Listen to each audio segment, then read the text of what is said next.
Hi, it's time for another 2 chapters of The Tale of Despereaux.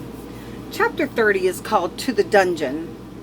At the castle, for the first time in her young life, Meg had enough to eat, and eat she did. She quickly became plump and then plumper still. She grew rounder and bigger, only her head stayed small. Reader, as the teller of this tale, it is my duty from time to time to utter some hard and rather disagreeable truths. In the spirit of honesty, then, I must inform you that Meg was the tiniest bit lazy, and two, she was not the sharpest knife in the drawer. That is, she was a bit slow-witted. Because of these shortcomings, Louise was hard-pressed to find a job for Midgery Sow that she could do effectively. In quick succession, Meg failed as a lady-in-waiting. She was caught trying on the gown of a visiting duchess. A seamstress, she sewed the cloak of a riding master to her own frock and ruined both. And as a chambermaid sent to clean a room, she stood open-mouthed and delighted, admiring the gold walls and floors and tapestries, exclaiming over and over again, "Gore, ain't it pretty? Gore, ain't it something then?" and did no cleaning at all. And while Meg was trying and failing at these many domestic chores, other important things were happening in the castle. The rat in the dungeon below was pacing and muttering in the darkness, waiting to take his revenge on the princess, and upstairs in the castle the princess had met a mouse, and the mouse had fallen in love with her. Will there be consequences? You bet.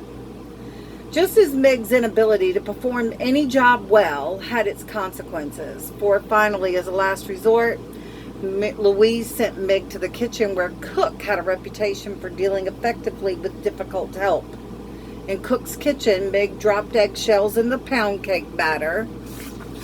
She scrubbed the kitchen floor with cooking oil instead of cleanser.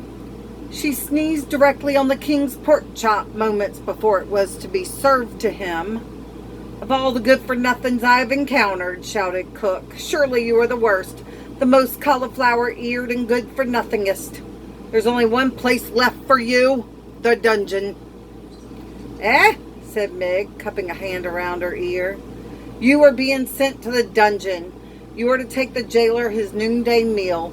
That will be your duty from now on." Reader, you must know that the mice of the castle feared the dungeon. Must I tell you that the humans feared it too? Certainly it was never far from their thoughts. In the warm months, a foul odor rose out of the dark depths and permeated the whole of the castle. And in the still, cold nights of winter, terrible howls issued from the dark place, as if the castle itself were weeping and moaning. "It's only the wind," the people of the castle assured each other. "Nothing but the wind." Many a serving girl had been sent to the dungeon bearing the jailer's meal, only to return white-faced and weeping, hands trembling, teeth chattering, insisting that they would never go back. And worse, there were whispered stories of those servant girls who had been given the job of feeding the jailer, who had gone down the stairs and into the dungeon, and who had never been seen from or heard from before.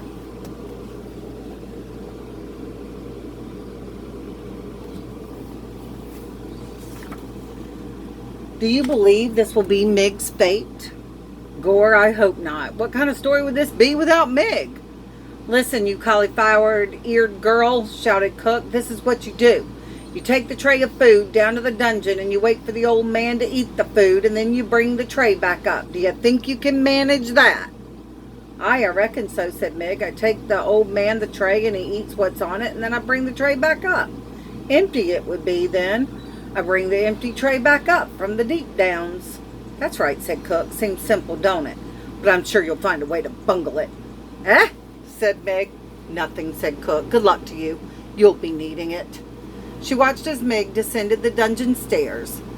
They were the very same stairs, reader, that the mouse Despereaux had been pushed down the day before. Unlike the mouse, however, Meg had a light on the tray with the food. There was a single flickering candle to show her the way. She turned on the stairs and looked back at Cook and smiled.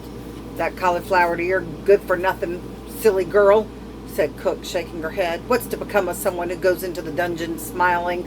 I ask you." Reader, for the answer to Cook's question, you must read on to chapter 31, A Song in the Dark. That terrible foul odor of the dungeon did not bother Meg. Perhaps that is because sometimes when Uncle was giving her a good clout to the ear, he missed his mark and delivered a good clout to Meg's nose instead. This happened often enough that it interrupted the proper workings of Meg's olfactory senses.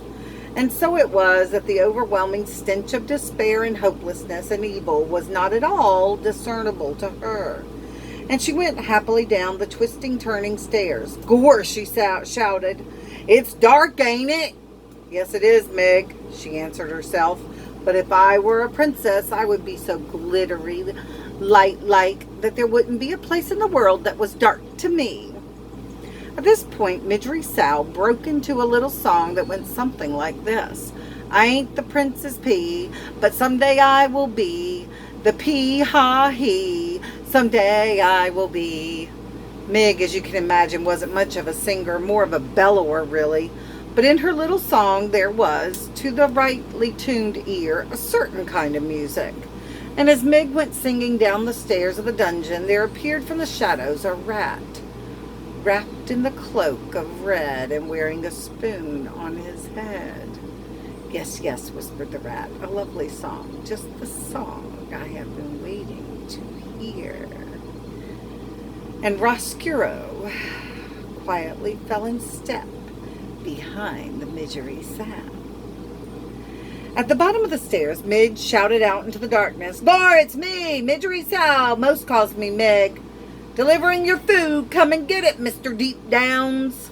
There was no response. The dungeon was quiet, but it was not quiet in a good way. It was quiet in an ominous way. It was quiet in the way of small, frightening sounds.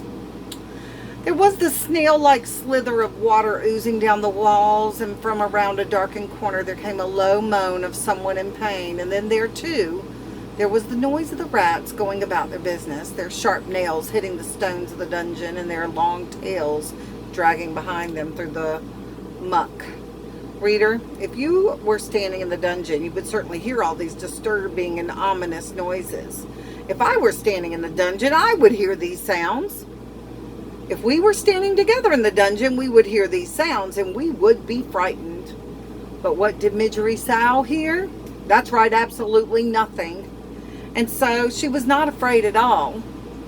Not in the least. She held the tray up higher, and the candle shed its weak light at the towering pile of spoons and bowls and kettles.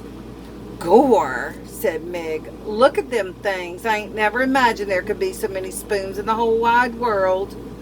There is more in this world than anyone could imagine," said a voice booming from the darkness. "True, true," whispered Roscuro. "The old jailer speaks true." "Gore," said Meg. "Who said that?" And she turned in the direction of the jailer's voice. That's the end of chapter 31. Next time we'll be reading Beware of the Rats.